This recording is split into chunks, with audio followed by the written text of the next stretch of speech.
हमार बड़की जीजी भाई से के नहीं डोली नहीं पाऊ तो जहां बैठेलू तहां बैठली रह जाइलू उठी घुसो के पावत तो नहीं फरहाता बटली बाटो।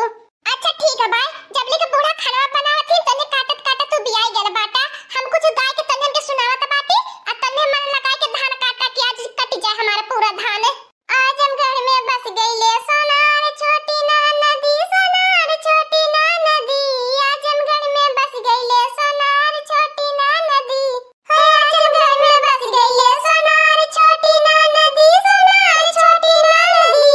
आज हम घर में बस गईले सोनार छोटी ना नदी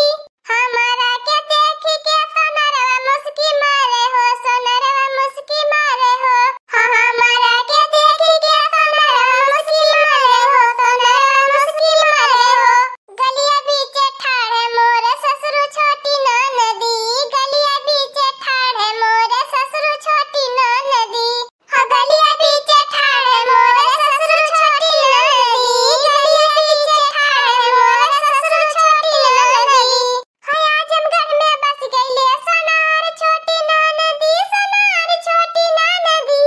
आज हम घर में बस गईले सोनार छोटी ना नदी हाँ आज हम घर में बस गईले सोनार छोटी ना नदी सोनार छोटी ना नदी आज हम घर में बस गईले सोनार छोटी ना नदी। ए हमार बड़की जीजी नंदी नंदा से होशियावत बा कि अपने तीनों नंदियन के बलवले होतु झम्मा से तोहर धनवा कटाई गेल होत तब का हमार बड़की जीजी जवन 4 घंटा का काम तोने आधा घंटा में काम होई के खत्म होई जात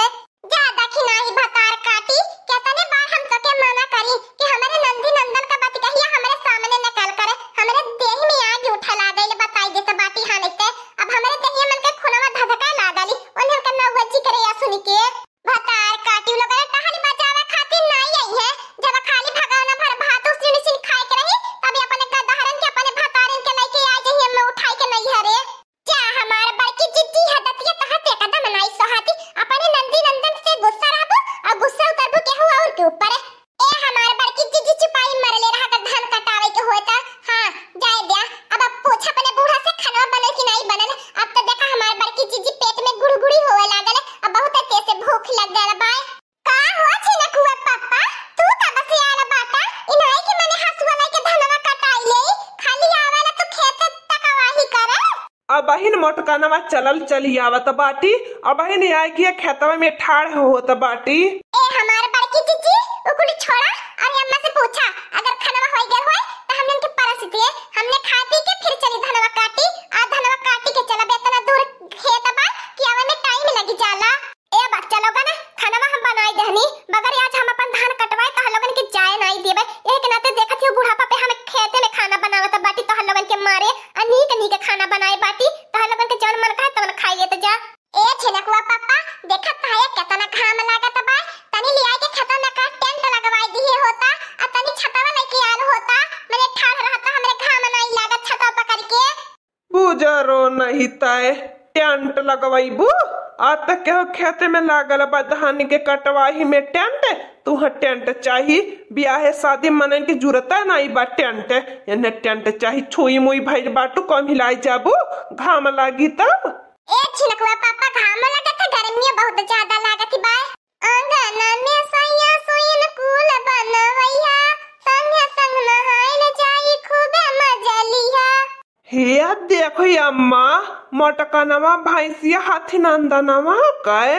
सुइन कूल में नहाई आजा दादा गांव के पोखरी गढ़ही में नहाई के मारी गई ने और एन्हे गन्ना में सुइन कूल चाहिए जेतना भर कही छिनकुआ पापा उतना भर सुनल करा न बेसी सुनल करा न कम सुनल करा नहीं तो हरियर का पास का ठेका काट के ना वही ठेका से धाई के ठेका के बताई देत बाटी। ए हमारी अम्मा तू बड़की जिज्जी का बात छोड़ा अरे मेरे बाप रे बाप बड़की जिज्जी के दिमाग में का चलत रहाला इतना हमने मेहनत करे बाटी सवेरे से संझा हुआ वाला बात है खाना बनावत बनावत माने हमने भूख प्यास ले खेतों में मरी 4 दिन तो कटिया करे के रही वैसे है हमने दोबारा के लवाही होई जाब चुपाई मरे ले रहा भतार काटी थोड़ी देर खातिर मैंने छिनकुआ पापा से हमसे होत बा तभी जो में बोला जरूरी है का कहल लोगन के।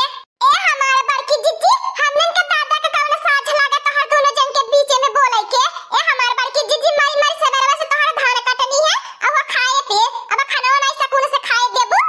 आहा भतार काटी लोगन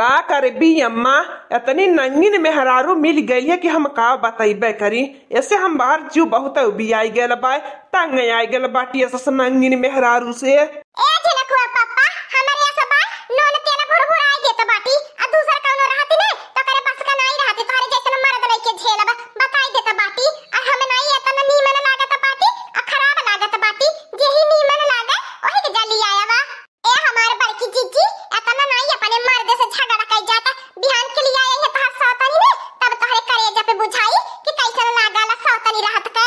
चाहे दा हमार दखिना जीजी बड़की जीजी के समझाई बाबा बेकार बा। भकार काटी लोगन तहन लगन हमरे मर्द परनिया के बस चढ़ावती है कि सौतनी हमार लेवल। क्या मोट कनवा भैंसिया, अब एक बाई बोलबी ने तो बताई देत बाटी, तो के खाना 4 दिन ले नहीं देबे ताकि तोर बोलती बंद हो जाओ। एकरे आगे एक शब्द न बोले नहीं, समझ जानत है कि नहीं हमारा सास बन के बैठल बाटी,